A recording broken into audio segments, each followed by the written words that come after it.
Welcome to our literacy activity, our writing activity of the week. Today we have Miss Dina, who's going to be working on some poetry with us. Poetry is a type of writing that expresses emotion in very creative and inventive ways. Think of poetry as painting with words. All right, Miss Dina, take it away. All right. Hi, friends. So today we're going to talk about poetry a little bit. And poetry can be so many different things, but we're going to talk today about starting with a topic and building a poem out from that topic. So our poems are going to be in free verse. They don't have to be written in any specific form or way. We're just having fun with words right now. So to start with, we need a topic. You're going to look for inspiration around your house using your poet's eyes. A poet doesn't look at a subject and only see that subject. It inspires them. So let me show you how. So if I were to look up at my ceiling and I see a cobweb in my ceiling, what does that make me think of? Well, there's no spiders there, so it's just dust. And it looks like it's swirling a little bit.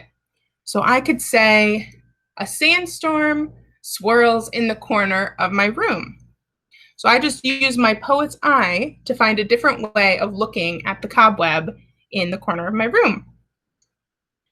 So I want you guys to pause your video now and look for an object that you think you can write a poem about around your house.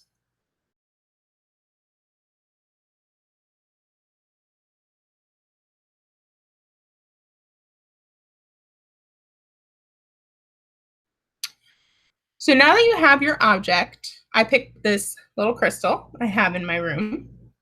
I want you to write some descriptive words about it. So for my crystal, I can say it's pointy, it's smooth, it's tall. It also catches the light. It's got some little fractures in there. It reminds me of ice. It reminds me of a mountain. It reminds me of glass because it's see-through. That's another descriptive word. So take a look at your object and write down all the descriptive things you can think of it. You can pause your video and keep writing all your descriptions of your object.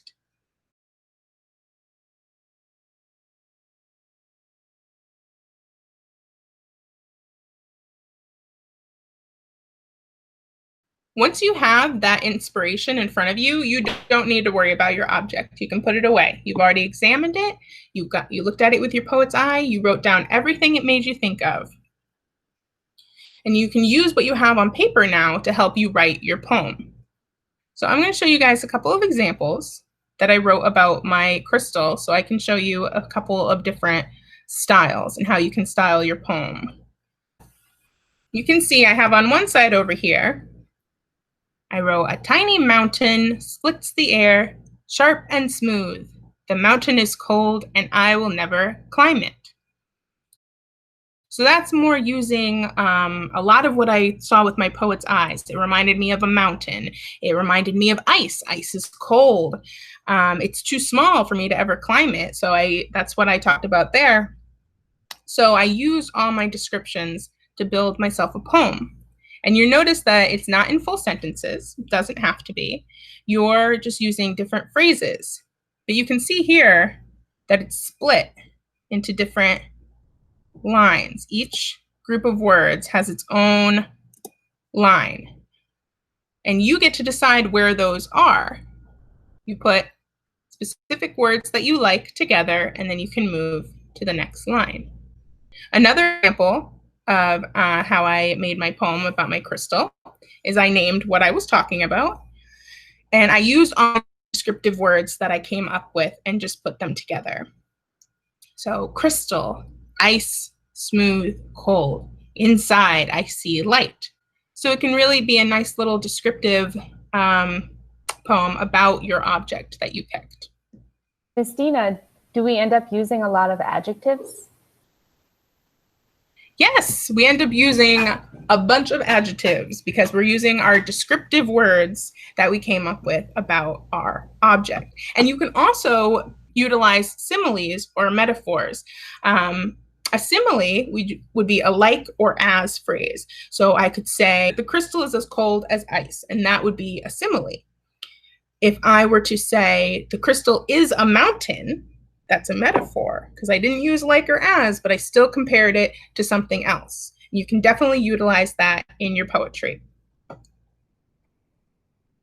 So once you have all that put together, you can bring all your phrases in, make it the way you like, read it through, make sure you like the way it sounds. And once you have a poem that you like, you can send it in to us, and I would love to read them. Yeah, you can send it in to parkart@realartways.org, and that email address will be below in the comments. So we'd love to see your finished poems.